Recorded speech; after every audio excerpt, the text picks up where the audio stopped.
My name is Karen Marsh. I'm 33 years old, and for most of my life, I've been the kind of person people don't worry about not because I'm invisible, but because I'm dependable.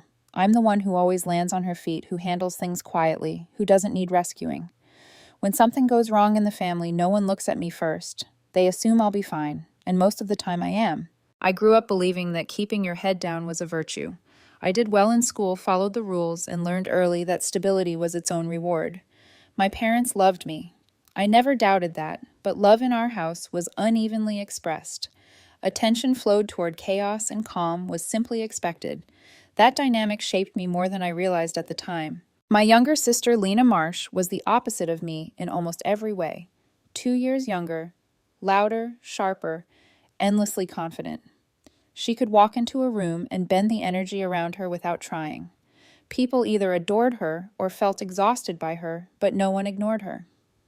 My mother especially had a soft spot for Lena, always explaining away her mistakes as growing pains, always smoothing the consequences before they could fully land. Even when Lena crossed lines, it was framed as passion or personality, never irresponsibility. I wasn't jealous, at least that's what I told myself. I learned to measure success differently. While Lena chased excitement, I chased security. I worked part-time through college, kept my expenses low, and built a digital marketing business from scratch in my late 20s. It wasn't glamorous, and I didn't advertise it online. I didn't need applause. The work spoke for itself, and over time, it paid off in ways I never expected. About a year and a half ago, my company landed a major national contract, the kind that shifts your entire financial landscape overnight. I didn't become outrageously wealthy, but I crossed into a kind of stability that felt unreal at first. For the first time, I wasn't just comfortable, I had options. And once the initial shock wore off, my thoughts turned to my parents. My father had worked double shifts at the plant for decades, rarely complaining, always putting family first. My mother had stretched every dollar when we were kids, even if her favoritism toward Lena sometimes created quiet fractures she never acknowledged. They weren't perfect, but they were good people, and I wanted to do something meaningful for them while they were still healthy enough to enjoy it. That's how the Lakehouse happened. It was a 3-bedroom, cedar-paneled home on Lake Weller with a wraparound porch, a private dock, and views that looked like something out of a painting. I found it through a foreclosure listing well below market value and paid for it outright. No mortgage, no shared ownership. My name alone was on the deed. I didn't hesitate, didn't overthink it, didn't imagine a future where this decision could be used against me. I told my parents the house was theirs to live in for as long as they wanted. No rent, no conditions. I'd handle the property taxes and maintenance. All they had to do was rest fish garden and finally enjoy the quiet life they'd earned. They were overwhelmed. My mother cried openly. My father hugged me longer than he ever had before his voice thick when he thanked me. We grilled hot dogs on the dock that first night, took photos with the lake behind us, and for a moment I let myself believe I had finally done something that made me more than the dependable daughter. I thought I'd crossed an invisible line, earned a different kind of respect. Then Lena showed up. She arrived without warning. Music blasting from her SUV sunglasses too big for her face, confidence spilling out of her as if the house already belonged to her.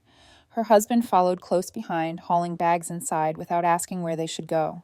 They hugged, my parents warmly waved at me like I was a neighbor, and immediately began touring the house as if it were a weekend rental.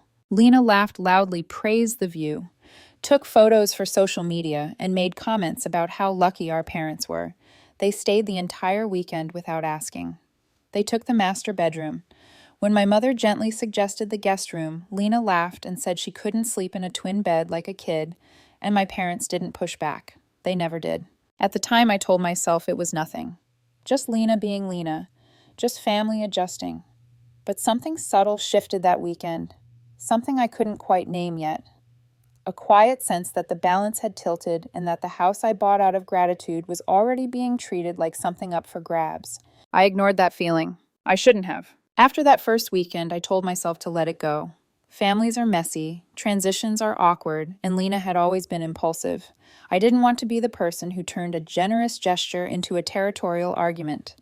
My parents had just retired. They were adjusting to a new place, and I convinced myself that my discomfort was just an old sibling reflex I hadn't fully outgrown.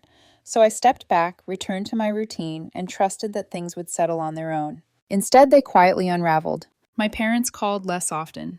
When they did, the conversations felt rushed, distracted, like something else was always happening in the background. If I asked how they were settling in, my mother would say they were busy or tired or had company. My father sounded thinner somehow, his words shorter, his pauses longer. I chalked it up to retirement fatigue, to the excitement of a new place, to the natural ebb and flow of family life. It was easier to believe that than to admit something was wrong. Then Lena started posting. At first, it was harmless enough. Photos of the lake at sunset, a picture of her feet on the dock with a caption about finally slowing down. Then came the selfies inside the house, the living room in the background, the porch behind her, the grill I'd bought for my parents visible in more than one frame. One post in particular made my stomach tighten. It was a photo of Lena leaning against the railing, drink in hand, smiling straight into the camera. The caption read, "Lake life, earned, not given." I stared at that sentence longer than I care to admit. I didn't comment. I didn't confront her. I told myself that social media wasn't real life and that Lena had always liked to perform.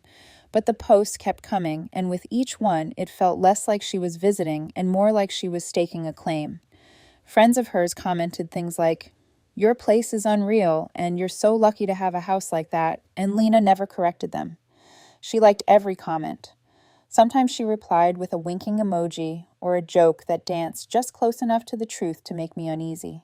I considered calling my parents, really calling them, but something held me back. Part of it was fear. Fear that I'd sound accusatory or paranoid or petty. Part of it was habit. I'd spent my whole life being the one who didn't make waves, and it was hard to imagine suddenly becoming someone else. So I waited. I watched.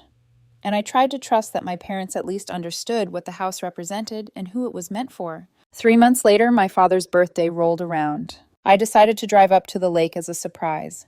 I didn't tell anyone I was coming. I wanted to see their faces, to sit on the porch with them, to remind myself why I'd done all of this in the first place.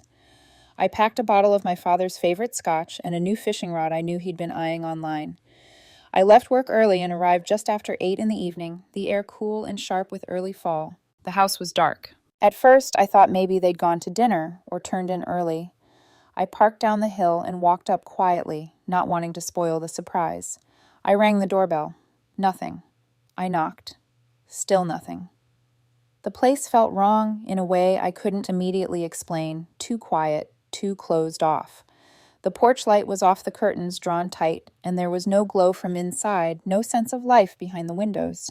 I walked around to the back thinking maybe they were by the fire pit, but the yard was empty. That was when I called my mother. She answered on the first ring, her voice low and tense, like she was trying not to be overheard. "Karen," she said quickly. "I'm here," I replied, confused. "I'm at the house. Where are you and Dad?" There was a pause long enough to make my chest tighten. Then she said, "We're in the garage." The word didn't register at first. "The garage," I repeated. "Why?" Another pause. When she spoke again, her voice trembled. "It's complicated. Please don't make a scene." Those words landed harder than anything else she could have said. Please don't make a scene. In that moment, every instinct I'd ignored, every small discomfort I'd brushed aside, came rushing back all at once. I hung up without another word and walked to the side of the house, my steps slow, my heart pounding so hard I could hear it in my ears. When I opened the garage door, the truth hit me all at once. My parents were sitting in lawn chairs surrounded by cardboard boxes and folded quilts. A space heater buzzed weakly in the corner. My father's fishing gear was stacked against the wall, like it hadn't been touched in weeks. The light was dim, casting long shadows that made them look smaller, older, and unbearably out of place. My mother looked up at me with glassy eyes, her mouth opening, as if to explain, to apologize, to ask for forgiveness. I hadn't even known she thought she needed. I took one step forward, my throat tight, and asked the only question I could manage. "What is going on?" Before she could answer, a voice behind me said, calm and unmistakably smug, "You're not supposed to be here." I turned around. Lena was standing in the doorway holding a beer, smiling like this was all a misunderstanding I'd eventually laugh about. And in that moment, standing between the sister I thought I knew and the parents I barely recognized, I understood that whatever this was, it was already far bigger than I'd allowed myself to imagine. For a moment, I didn't say anything. I just stood there staring at Lena, trying to reconcile the woman in front of me with the sister I'd grown up with. The cold air in the garage smelled like dust and oil, and the faint buzz of the space heater felt painfully inadequate against the weight of what I was seeing. My parents sat behind me in silence, their presence heavy and humiliating, like something that wasn't supposed to be witnessed. "Lena," I said finally, keeping my voice steady with effort, "why are Mom and Dad sleeping in the garage?" She took a slow sip of her beer, leaned her shoulder against the doorframe and sighed, like I'd just asked an inconvenient question. "Karen, don't do this right now," she said. "You show up unannounced and immediately start interrogating everyone. That's not fair." "Not fair," I repeated, incredulous. "They're sitting in lawn chairs, in the garage, of the house I bought for them. Explain to me how that makes sense." She rolled her eyes and glanced back at our parents as if they were props in a disagreement she'd already decided she was going to win. "They said they didn't mind," she replied lightly. "It's temporary. We needed the space." I turned to my mother. "Is that true?" My mother flinched, her hands twisting in her lap. "It's just for now," she said quietly. "We didn't want to cause problems. Lena said it would only be for a little while." "A little while," I said, my voice rising despite myself. "You moved into the garage." My father still hadn't looked up. His jaw was clenched, his shoulders rounded in a way I'd never seen before. This was a man who had worked for 35 years without complaint, who had taught me that dignity mattered more than comfort, and now he was sitting in a folding chair like he didn't deserve better. I turned back to Lena, anger beginning to burn through the disbelief. "You kicked them out of their own house." She straightened, her expression hardening. "I didn't kick anyone out," she snapped. "We're all family, and someone has to take responsibility around here. You live hours away. You don't see the day-to-day stuff. I'm the one fixing things, paying utilities when they forget managing the place." "You don't manage something that isn't yours," I said. "This house was never meant for you." She laughed. Actually laughed, a short, sharp sound that echoed in the garage. "You should really check the paperwork before you start throwing accusations around." Something in my chest tightened. "What paperwork?" Lena tilted her head, watching me carefully now, like she was gauging how much to reveal. "A few months ago, Mom and Dad signed some documents, just to simplify things. Taxes, ownership structure, that kind of stuff. You know how complicated these things can get." My mother gasped softly. "You said it was just to help," she whispered. "You said it wouldn't change anything." "Relax," Lena said, waving her off. I was going to explain everything eventually. I felt the room spin slightly. "Explain what I said slowly exactly." "That the house is legally mine now," Lena replied, her voice casual, almost bored. "Or at least under my control. Acting trustee, whatever you want to call it, too." The words landed like a blow. "You forged their signatures," I said quietly. It wasn't a question. The certainty settled in my gut before my mind caught up. Lena's smile flickered for just a second, something sharp and calculating passing behind her eyes. "Prove it," she said. Before I could respond, her husband appeared behind her barefoot and wrapped in one of my mother's old knitted blankets like it belonged to him. He glanced at my parents in the garage and snorted. "They're still out here," he said. "I thought you said they'd moved to a hotel." My mother looked like she'd been slapped. I took a step forward, but Lena lifted a hand, stopping me cold. "Careful," she said. "You raise your voice or try anything, and I'll call the police. Trespassing, harassment. Pick your charge." I turned back to my parents, my hands shaking. "Pack a bag," I said quietly. "You're coming with me. Now." They didn't argue. My father stood slowly, his movement stiff, his pride visibly fractured. We left without another word. As I drove away, I looked in the rearview mirror and saw Lena standing on the porch, her arm around her husband, smiling like she'd just won something she believed she deserved. That was the moment I stopped being confused and started being furious. That night, I checked my parents into a downtown hotel, the kind with soft lighting, clean sheets, and a small kitchenette that made it feel more like an apartment than a temporary shelter. My mother cried when she saw the bed apologizing over and over as if she had done something wrong. My father sat on the edge of the mattress, hands folded, staring at the carpet like he was afraid to leave fingerprints behind. I didn't ask questions then. I didn't trust my voice to stay steady, and I knew that whatever answers were coming would hurt no matter how gently they were delivered. I barely slept. I spent most of the night pacing the hallway, replaying the scene in the garage again and again, each time noticing something new, the way my mother wouldn't meet my eyes, the way my father's shoulders had caved inward, the ease with which Lena had threatened me. By morning, shock had hardened into something colder and far more dangerous. Clarity. Whatever this was, it wasn't a misunderstanding. It was deliberate. Over the next few days, the full story came out in pieces, each one worse than the last. Lena had started visiting the Lakehouse more frequently shortly after my parents moved in. At first, she was helpful fixing small things, bringing groceries, handling mail. She told them I was busy, that I had a lot on my plate, that it made sense for her to manage the boring details so they could enjoy retirement without stress. My parents, eager to keep the peace and grateful for the attention, let her take over little by little. Then came the paperwork. My mother admitted Lena had brought documents one afternoon, explaining they were for tax purposes. Something about streamlining ownership and avoiding complications down the road. She'd spoken quickly, confidently, using words that sounded official enough to be reassuring. My father's eyesight wasn't what it used to be, and my mother trusted her. They both did. They signed where Lena pointed, believing they were protecting the family, not dismantling it. I didn't want to upset her. My mother whispered, her hands wrapped tightly around a cup of tea. She was so insistent. I thought it was harmless. That sentence stayed with me. I didn't want to upset her. It was the same logic that had protected Lena her entire life, the same excuse that had smoothed over every boundary she'd crossed. Only this time the cost was everything. Meanwhile, Lena wasted no time claiming her prize. She posted openly about renovations, ripping out my mother's garden to make room for a fire pit, converting my father's old den into a game room, repainting the porch in loud colors that clashed with the lake like a warning sign. She even turned the house into a short-term rental, advertising it online as her own, complete with staged photos and captions about entrepreneurship and freedom. Watching it unfold felt surreal, like seeing someone wear your skin and insist it fit them better. I thought about calling the police.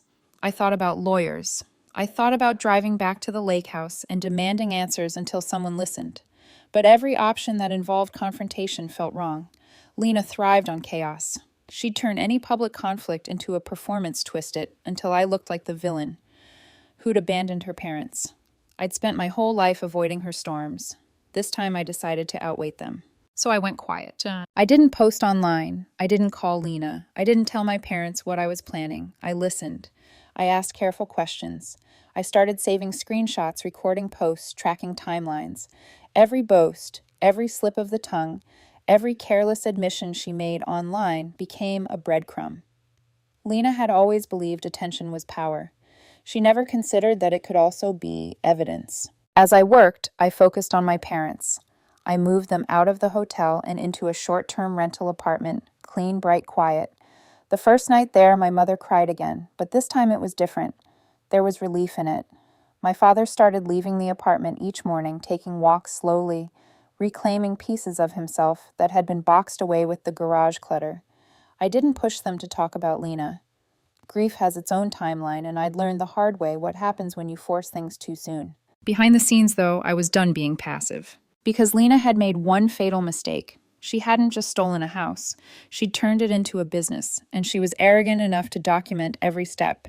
And as I scrolled through her posts late one night, watching her brag about bookings parties and passive income, a thought settled in my mind with terrifying calm. If she wanted to build her empire in public, then that was exactly where it would fall. Once that realization settled in, everything shifted. The anger was still there, but it no longer burned uncontrollably. It sharpened. I stopped reacting and started organizing, treating the situation the same way I would a complicated business problem that required patience, documentation, and timing. Lena had always underestimated me because I didn't make noise. She mistook quiet for weakness. I let her keep that belief.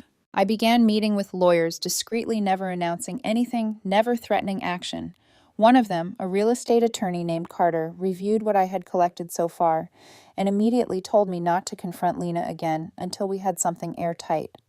Forgery cases, he explained, were rarely straightforward, especially when the supposed victims had signed willingly. But illegal rentals, zoning violations, and tax issues were another matter entirely. Those left trails, digital ones, and Lena had been generous in leaving them behind. Every post she made became evidence. Screenshots of her advertising the Lakehouse as a luxury rental, stories showing parties that clearly violated residential zoning rules, comments where she openly stated that our parents no longer lived there. She even shared screenshots of payment apps bragging about how fast the money was coming in. She thought transparency made her look legitimate. In reality, it was a confession. While I built my case, I also rebuilt my parents' sense of normalcy. I helped my father join a small fishing club near their temporary apartment, something to give him structure again. He didn't talk much at first, but I could see the tension easing in his shoulders as the days passed. My mother started volunteering at the local library, shelving books and helping with children's reading hours. She came home each week with new stories, her voice gradually regaining the warmth I remembered from before everything collapsed. Through all of this, my boyfriend Daniel stayed quietly by my side. He didn't try to take over or push me in any direction. He listened, reminded me to eat, and occasionally asked the one question that mattered. What do you need right now? His steadiness anchored me in a way I hadn't realized I needed. This wasn't his fight, but he stood with me anyway, and that mattered more than grand gestures ever could. The deeper I dug, the uglier the picture became. Lena's rental operation wasn't just unethical, it was sloppy. Guests complained online about double bookings, noise complaints, and last-minute cancellations with no refunds.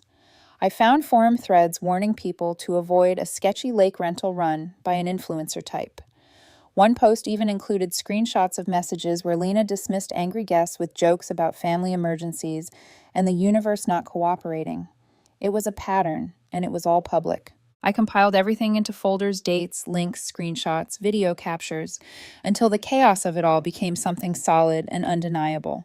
Carter reviewed the growing file and nodded slowly. "This is leverage," he said.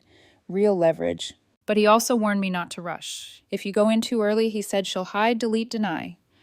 You want a moment where she can't spin it, can't explain it away. Lena provided that moment herself. She announced a massive 4th of July event at the Lakehouse, hyping it online as a 3-day festival, complete with DJs, food trucks, and fireworks.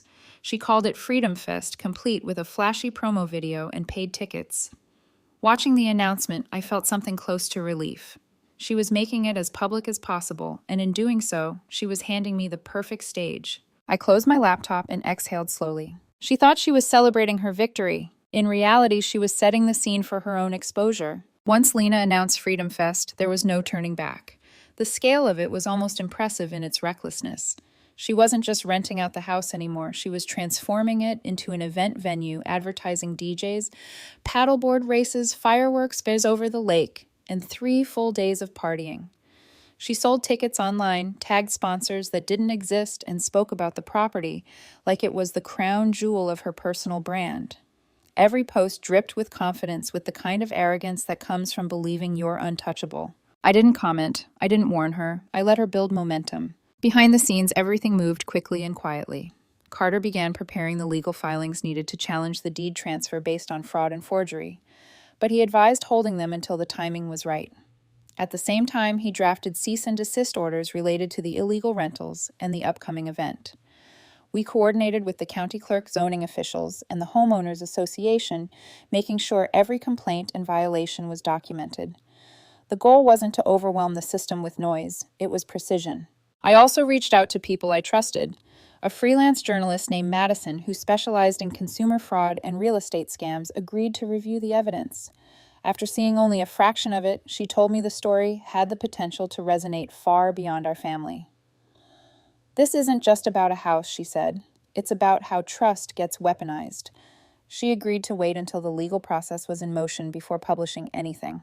Another call went to a friend from a mentorship group, Brendan, who had a drone and a talent for documenting things people assumed no one was watching. He didn't ask many questions. He just asked where to be and when. Finally, I looped in my cousin Natalie, a paralegal who had always seen through Lena's charm, but kept her distance to avoid family conflict. When I told her everything, she didn't hesitate.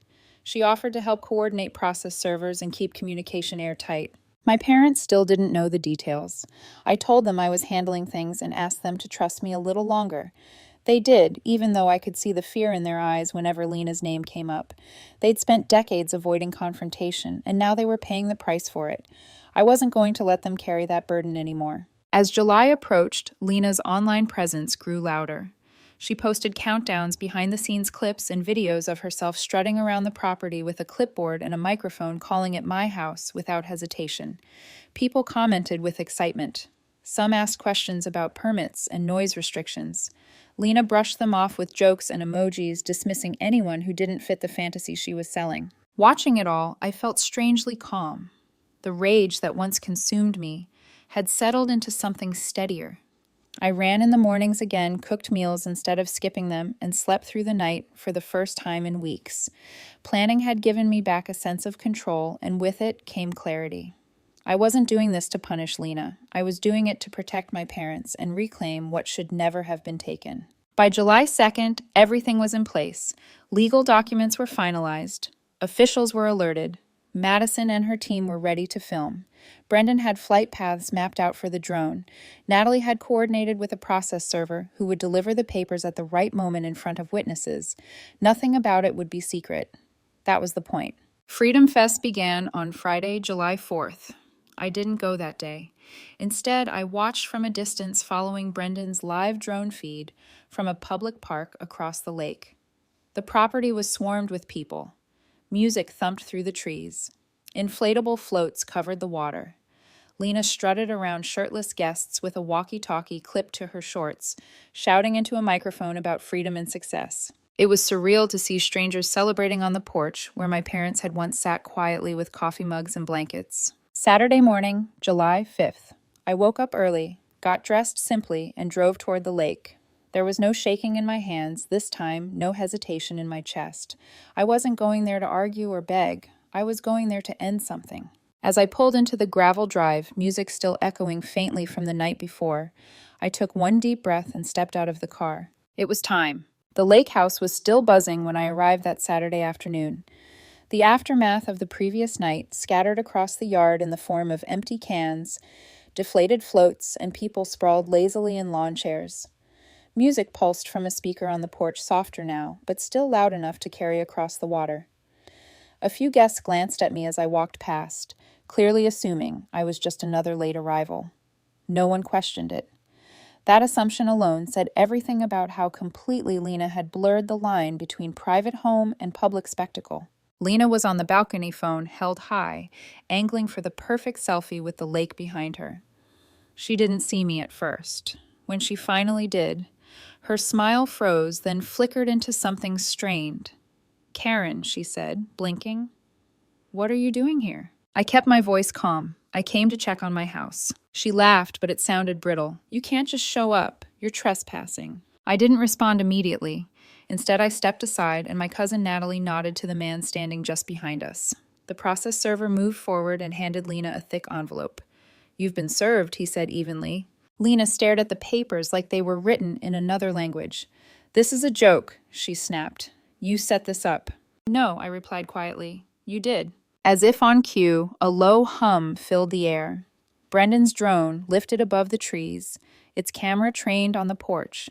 At the same time, a van parked down the drive opened, and Madison stepped out with her camera crew. Conversations around us slowed, then stopped altogether.